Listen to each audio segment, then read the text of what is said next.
L'augmentation des frais d'inscription, nous sommes d'accord, oui, c'est ce que dit la Fédération des associations des parents d'élèves du Tchad par la voix de son président. Journée mondiale de la démocratie, des Tchadiens pensent que nous avons la liberté mais pas la démocratie, ou encore une démocratie masquée, vous les entendrez. Et puis dans notre rubrique société, nous parlons cuisine. Aujourd'hui, le carcandi est à l'honneur. C'est une spécialité tchadienne de plus en plus consommée.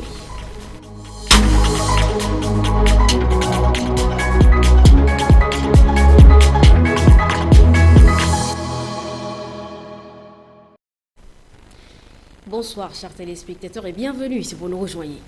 Interpeller une fois de plus les parents à assumer et relever le défi de l'éducation, et ce dans le cadre de la refondation de l'école tchadienne. Tels ont été les mots du président de la Fédération des associations des parents d'élèves du Tchad, en abrégé FENAPED, Bamaï Mamadou Boukar. 24 heures après la déclaration du ministre de l'Éducation sur l'augmentation des frais de scolarité dans les écoles publiques. Suivies.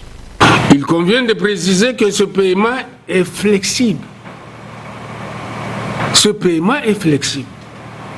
Et le plaidoyer continue pour revoir en baisse les frais d'inscription des filles, et ceci pour favoriser la scolarisation des filles.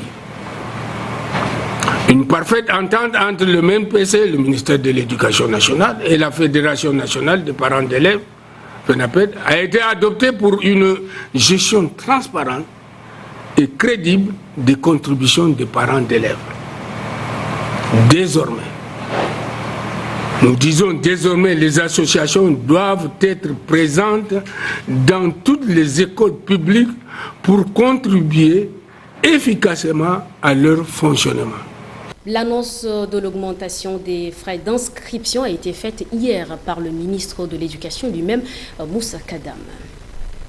Le monde célèbre ce 15 septembre la journée mondiale de la démocratie, placée sous le thème « Le renforcement des moyens d'action de la prochaine génération », un thème qui met l'accent sur le rôle essentiel joué par les jeunes pour promouvoir la démocratie et veiller à ce que leur voix soit entendue dans les décisions qui ont un impact profond sur le monde. Cependant, à la question de savoir est-ce que le Tchad est un pays démocratique, notre équipe a sillonné quelques quartiers de la capitale, mais les avis sont diversifiés. Vox Pop. Il y a d'autres pays qui vivent en l'aise. Quand on parle de démocratie, on doit laisser la liberté à ce pays-là de décider ce qu'il doit faire. Mais chez nous ici, c'est d'autres pays qui décident à notre place. Donc il n'y a pas de démocratie chez nous. Il y a la démocratie un peu, et on a la liberté quand même d'expression, mais pas totalement comme il se doit. Mais si nous voulons exactement comme le nom indique de la démocratie, le peuple doit exprimer ses besoins. Le peuple doit dire ce qui ne marche pas. Mais au Tchad ici, quand on dit la vérité, ça devient autre chose. Ici au Tchad, on entend parler de la démocratie. Mais certes, en pratique, nous ne voyons pas cette démocratie. C'est une démocratie masquée. Elle n'est pas tellement libre comme il le faut. Nous voyons d'ailleurs, pratiquement quand nous essayons de voir voilà, certaines personnes véhiculées, il y a des chômeurs comme nous, supposons, qui ont des diplômes, mais nous n'avons pas l'accès à la fonction publique. Mais certains ont l'accès, ils n'ont pas étudié, mais ils ont l'accès déjà à la fonction publique et ils sont dans des voitures roulent tranquillement. Et cette démocratie est masquée, je ne peux pas dire que c'est une dictature parce que la liberté elle est là, c'est vrai, mais certes qu'il n'y a pas la pratique de la démocratie réelle au Tchad. Le Tchad, du point de vue de fonctionnement, moi je trouve que c'est bien. Mais quand même il y a des choses qui ne tiennent pas et ce qui ne tient pas, ça ne peut pas changer en un jour quoi. Ça change toujours au fil du temps. On ne peut pas se lever un beau matin et puis changer quelque chose. Le changement, c'est pas à pas. Dans le contexte actuel, est-ce que réellement on peut parler de la démocratie? Bon, vu que même le président du conseil de transition a déjà supprimé comment on appelle, la constitution, donc d'après le DENI, les choses sont en train d'être allées en cours pour mettre les choses en place, mais réellement, nous ne sommes pas encore un pays démocratique actuellement. À l'initiative de l'association Let's Do It Tchad, jeunes, hommes, femmes et chefs de service déconcentrés de l'État ainsi que le staff du personnel de la mairie de Sarre sont sortis tôt ce matin aux environs de 6 heures avec des pelles, râteaux, balais et brouettes afin de rendre les artères de la ville de Sarre propres. Le site choisi pour la célébration de cette journée est le petit marché de Yalnas dans le 2e arrondissement municipal de la ville de Sarre. C'est un prélude à la journée mondiale du nettoyage. Pour vous permettre d'avoir une idée générale des informations de la journée, nous avons également dans ce journal l'actualité en bref. Elle est composée de 4 informations préparées par Leila. Après 2 mois et demi de recyclage, 22 policiers municipaux du 1er arrondissement de N'Djamena ont reçu ce 15 septembre leur attestation.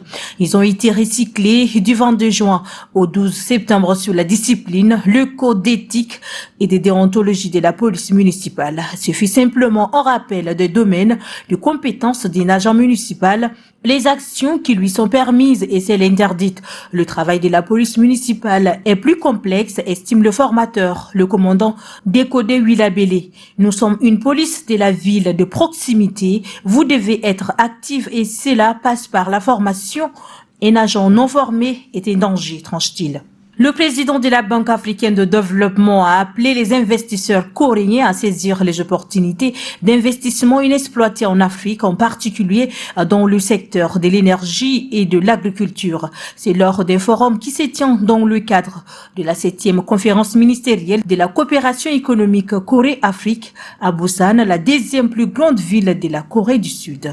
Retour triomphal des Sao du Tchad version volleyball de l'Égypte après leur exploit historique réalisé lors du championnat d'Afrique des Nations. Ils ont réalisé un parcours sans faute jusqu'à leur élimination en quart de finale. Au classement général, le Tchad est placé 7e sur 15 pays qui ont pris part à cette compétition. 10 gagnants du concours virtuel de création des contenus sur les messages de haine et la rumeur sur les réseaux sociaux ont reçu ce vendredi 15 septembre 2023 leur prix composé entre autres d'un ordinateur pour le premier et des téléphones portables pour les autres lauréats. C'est un concours organisé par l'Institut international pour la démocratie et l'assistance électorale Bureau du Tchad. Une délégation avec à sa tête le ministre de l'administration du territoire, par ailleurs président national de la commission nationale chargée de l'organisation du référendum constitutionnel CONOREC, Liman Mahamat, a effectué le suivi et évaluation finale des activités liées au fichier électoral. Il a entamé ce voyage depuis le 14 septembre, une visite dans la province du Bahr El Ghazal suivie. La délégation que conduit le président de la CONOREC, le ministre de l'administration du territoire Liman Mahamat, a rencontré ce 15 septembre les membres de la CONOREC provinciale, les cadres du Bahr El Ghazal et les forces vives de la localité. Le suivi des activités de la révision du fichier électoral dans le Bahr El Ghazal est au centre de cette rencontre. Le président provincial de la CONOREC, par ailleurs, gouverneur du Bahr El Ghazal, Général Loumhinan Soulaina, présente les statistiques actuelles de la révision du fichier électoral dans sa circonscription. Il nous plaît donc de souligner que ces résultats provisoires, mais très satisfaisants et encourageants, sont les fruits de sacrifices consentis par divers acteurs, notamment les autorités administratives que je félicite et je salue ici. La chef de mission et son équipe, les responsables des forces de défense et de sécurité, les représentants des partis politiques, les chefs traditionnels, les femmes, les jeunes, sans oublier toutes les autres forces vives.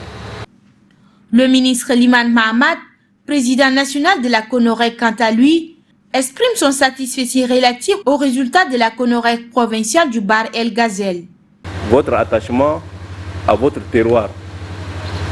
Et c'est le lieu de remercier tous les frères qui sont venus en appui de N'Djamena pour permettre de parachever le processus de révision des listes électorales enclenché et qui s'est déroulé de la manière la plus parfaite possible. Ce fichier électoral date du 2021. Sa révision sur l'ensemble du territoire prendra fin le 18 septembre en vue de l'organisation du référendum constitutionnel prévu pour mi-décembre 2023. La province du Guéra est réputée pour être le bastion de l'huile de sésame.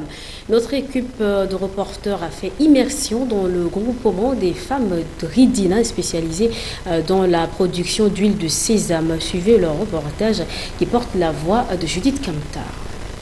Cette machine de transformation d'huile de sésame se fait tourner par cette bête. Quelques heures plus tard, l'obtention d'huile, pressée et prête à divers usages. Une activité quotidienne pour ces femmes du groupement Ridina.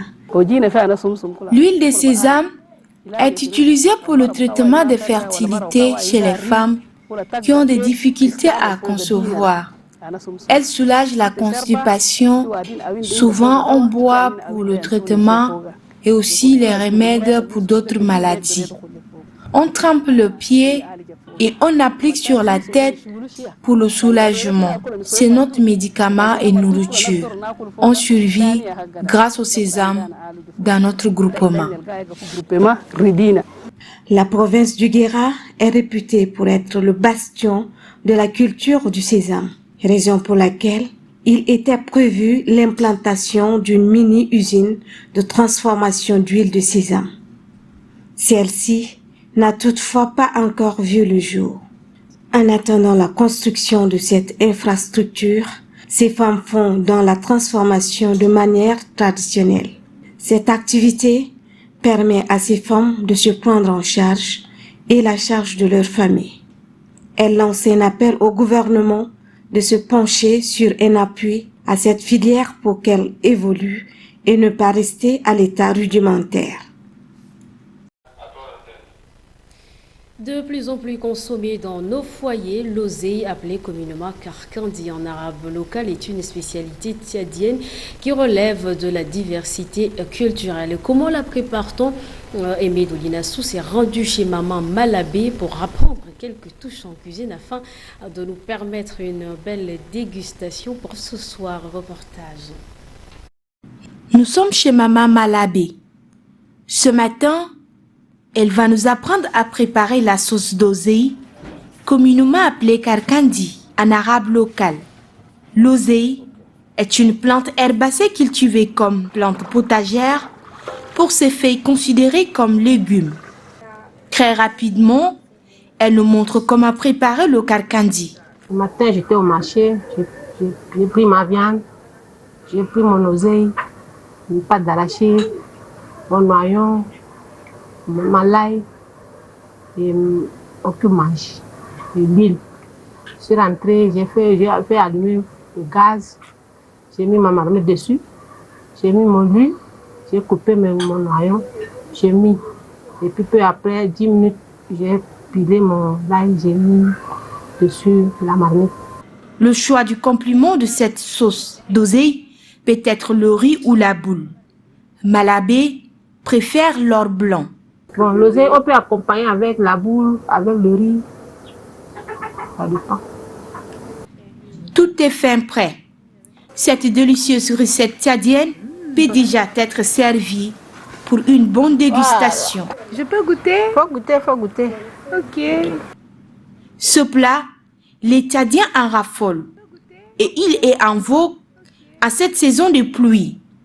Ce n'est pas un plat, mais une diversité culturelle que les mères lèguent à leurs filles depuis des années. Bon appétit à vous si vous êtes devant votre assiette de karkandi. C'est la fin de cette édition. Merci à vous de l'avoir suivi. Merci de votre fidélité.